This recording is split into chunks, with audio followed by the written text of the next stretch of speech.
I want to talk this morning from a message being entitled, somebody say noticed. Noticed. Amen. In every person's life, that means it makes no difference if it's male, female, boy, or girl. In every person's life, although today we're speaking especially, if you will, to mothers, in every person's life, it's like we've all been dealt a deck of cards. Every last one of us, we have a deck of cards we've been dealt. When the dealer deals the cards, I'm not a card player, you see that probably. When the dealer deals the cards, no one knows what hand of cards they have in their hands. No one knows. The dealer, all he does, especially if it's you out there, just having, a backyard party, and you just playing a game of spades or something like that, right? Most likely, as it goes around, you will have your turn or your opportunity to begin also what? Dealing the hand of cards to somebody else. But when it's a big game, only authorized individuals are able or should be out there dealing the cards when it's a big game. And again, you have no clue as to what hand of cards you will be dealt.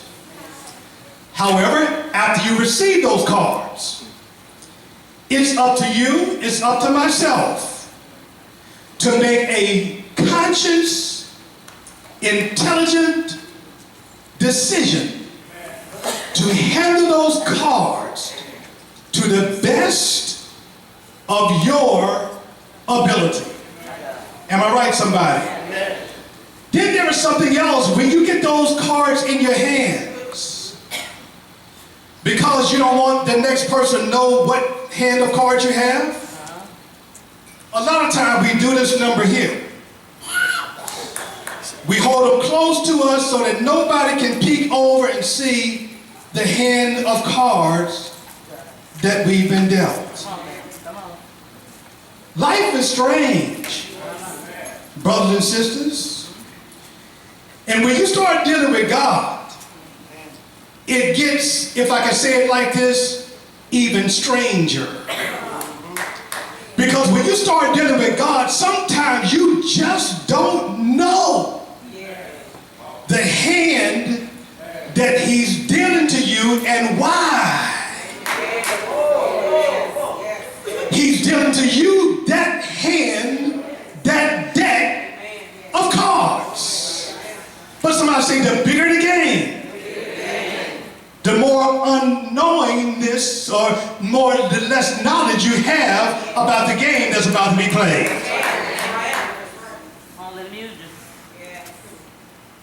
Some people, and I like to add, especially today, because we're dealing with this woman Hagar. Now, the series for this month, or the focus for this month, is becoming God's magnificent woman. And most people, if they look at Hagar, it would be no way in the world they would consider her as being one of God's magnificent women. Amen? And we're not speaking in terms of someone being magnificent. We're talking about someone that has the appearance. Maybe it's not the physical appearance, but maybe it's the spiritual appearance of nobility. She's a noble woman. This woman is not only noble, but she also shows the fact that she's extremely humble. Her disposition is like none other. She's magnificent. Yes. If Hagar was to walk down the streets today, most eyes would be on Hagar. And they would look at Hagar as if she's a homewrecker. Right. They would look at Hagar as if she is one that they call a hussy. I don't even know what a hussy is, but a hussy. I hope I'm not saying something too bad, but I don't even know what it means. I just heard the term. Is that all right? Don't y'all hold that against me now. She will be talked about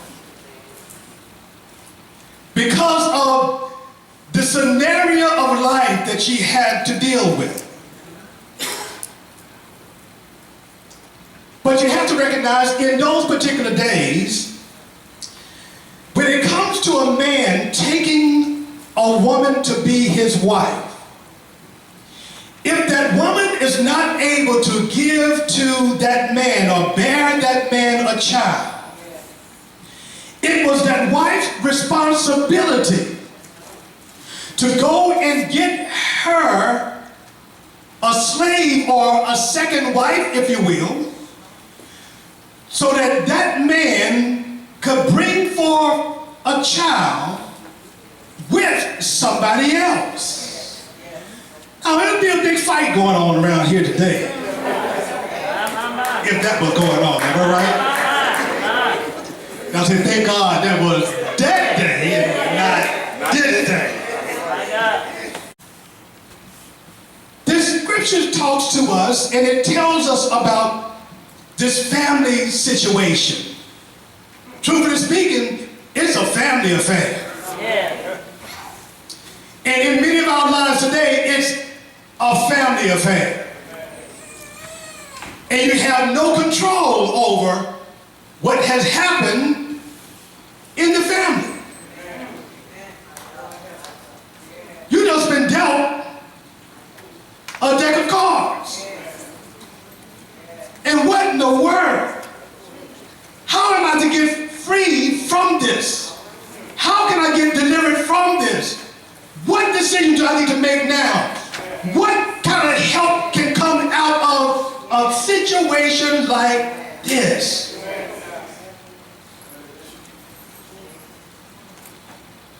And we have all these cards on the table. Yes. And now we're trying to figure out how to deal with this situation. It's painful. It's agonizing. It's causing me to struggle. I don't know if I'm coming or I don't know if I'm going. I don't know if it's up or I don't know if it's down. I don't know how to handle this. What am I going to do with all of these cards that's been given to me? What am I going to do? Well,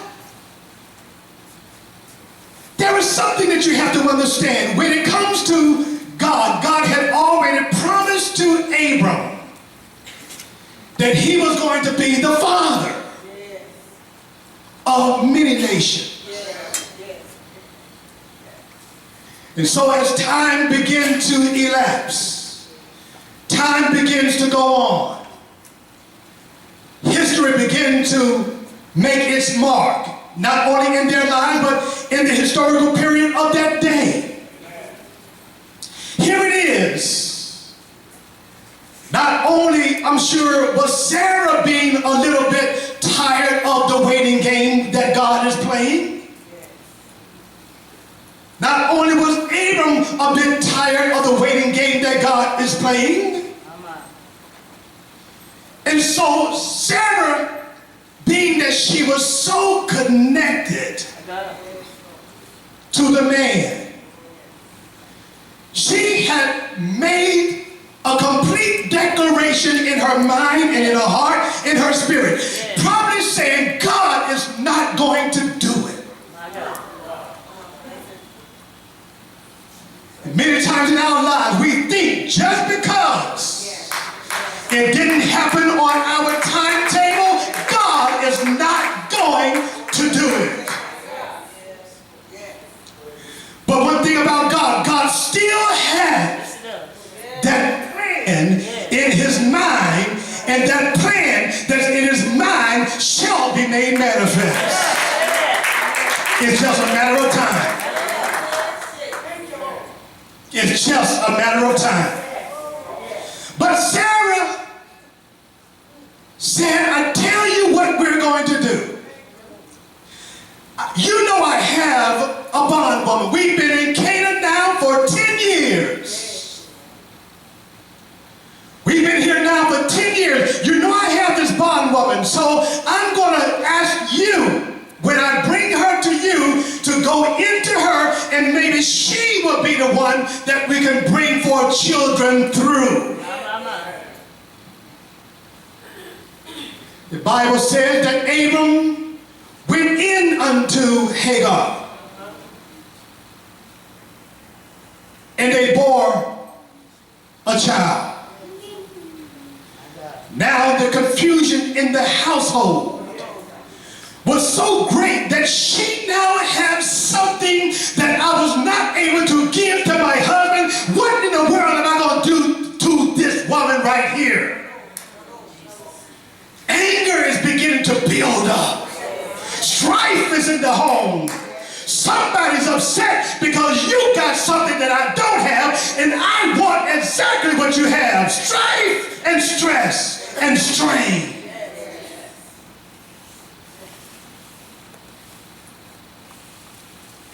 Now everybody's looking puzzled as to what in the world this is all about. Here it is, Hagar, a bondwoman, a slave woman from Egypt, has nothing at all to do with anything at all. I'm a slave. And now you throw me into the mix. And now, because I was thrown into the mix, I didn't ask to be thrown into the mix, but I was thrown into the mix.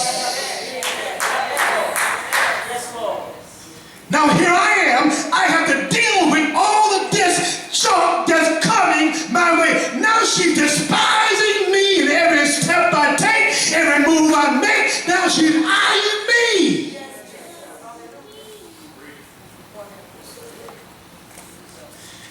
And the truth of the matter is, a whole lot of confusion is going on in our families today because of the hand that's been dealt to us. You had nothing at all to do it, but you're trying to figure out how in the world you're going to handle the thing that you have been called and ordained by God to handle. You got to deal with it.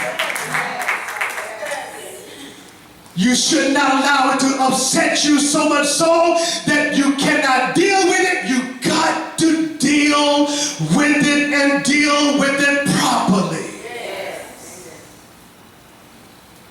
Bible says Sarah began to despise this woman. And also Hagar began to despise her mistress. No longer was she welcome. No longer was she invited in. I could only imagine how Sarah felt about this woman. Coming into my house, parading around, and 2 months going by, 3 months going by, I see the little baby bump happening. And here my stomach is still flat. Can't you imagine how she felt? But could you imagine how she felt?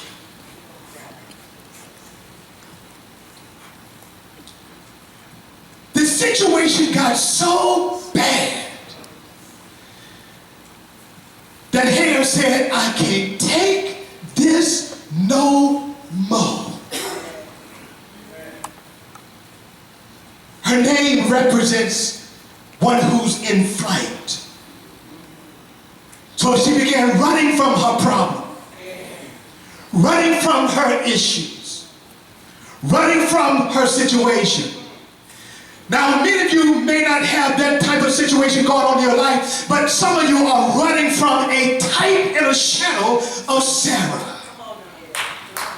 Running from some problem that you think you should not have to deal with, but you're on a run. Just running from this, running from that, trying to figure out this, trying to figure out that because of the hand that's been dealt to you. The Bible says, listen, woman, I need you to understand something. An angel came over and caught up with her. Caught up with her by a well. I need you to understand something. He said, listen, I want to ask you a question. What are you running from? And where are you running to? Because anytime you find yourself running, you're always running from something towards something else. But what God says to her is that now I need you to understand that while you are running from something, you must understand that I am the God that started that something in your life. Why are you running from that? And a lot of people run from that something that God has started in their life, and God is standing back saying, why are you running from that? Because of the pain that I feel. Because of the pressure that I'm underneath. Because of the mocking that I'm receiving. Because of the fact that I'm being talked about too much. I can't take this no more. And a lot of times we feel like I just can't take this anymore, so the best thing for me to do is to take off running. So many females and so many men find themselves running from the things that God has started in their lives because they don't understand the hand that God has given to them. We have nothing to do with the hand that God has given to us, but it's up to me now. How am I going to handle this king? What am I going to do with this king? Because it's at that time that I need to be still and know that he's still God. Here this woman is, she's running. Praise the Lord, the Bible says the angel of the Lord found her by a fountain of water. And at least she was in a place where God was generating and giving her life. See, a lot of times in our life we look at a situation and we think it's dead. God says, no, it's not dead. It's still alive. You can think it's dead if you want to, but it's still alive.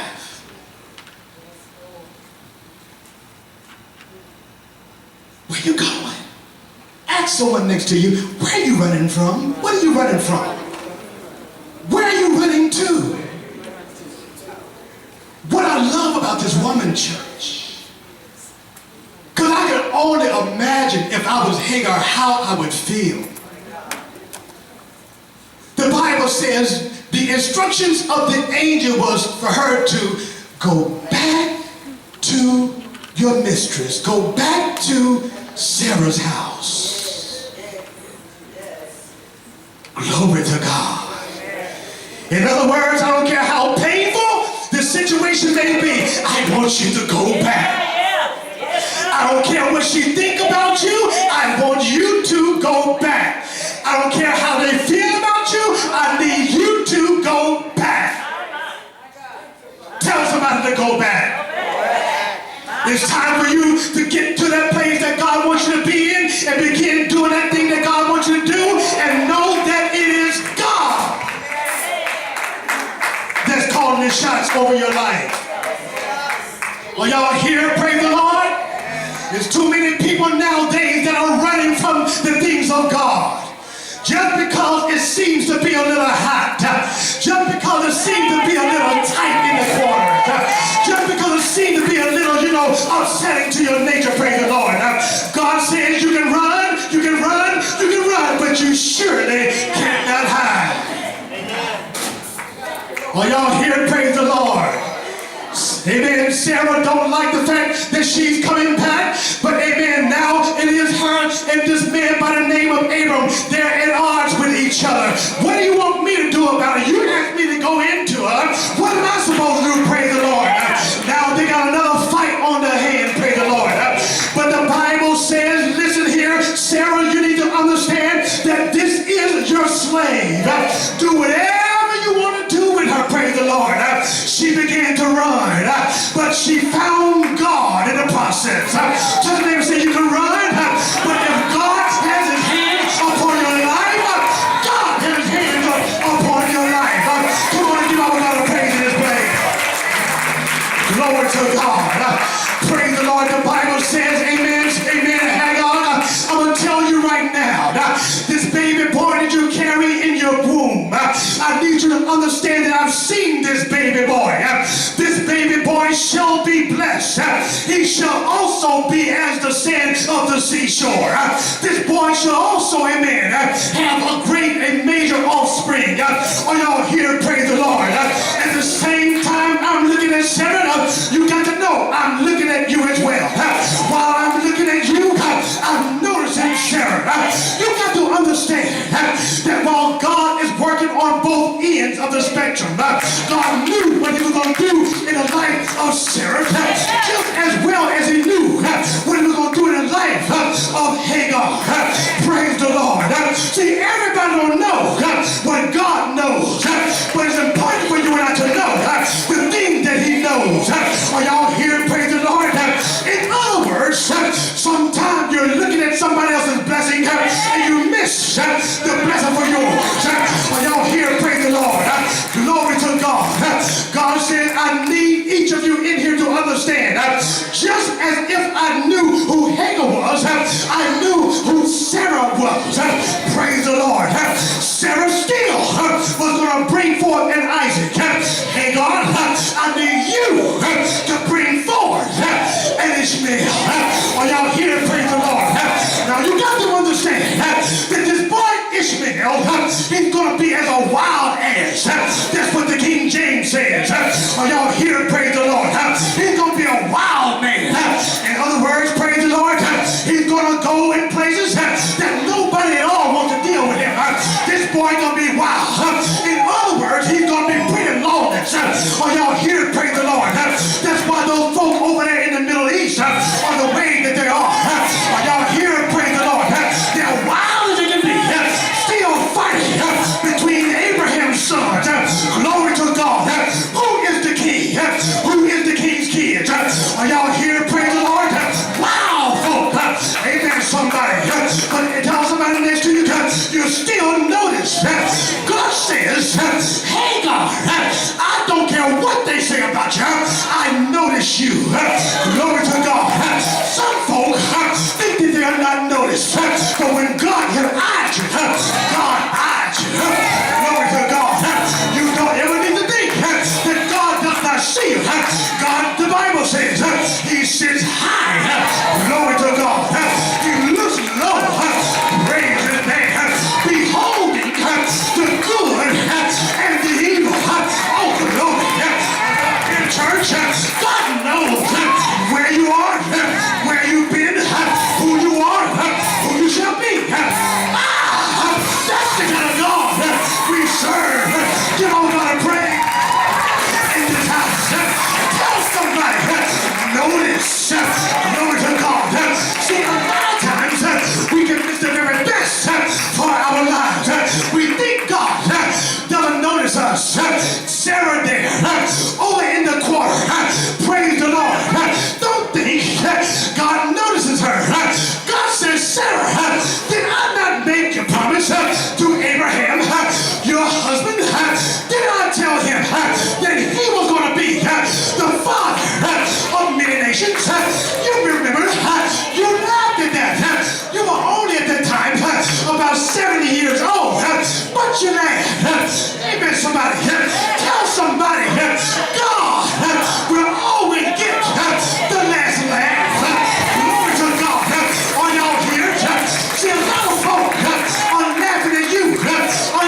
been dealt to me.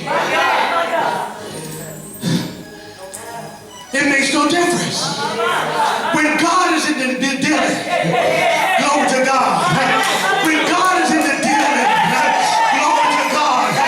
When God is in the dealing, I just take the hand that's been dealt to me. I will work with that. I will deal with that. I will be glad about that. The joy of the Lord is my strength. Notice.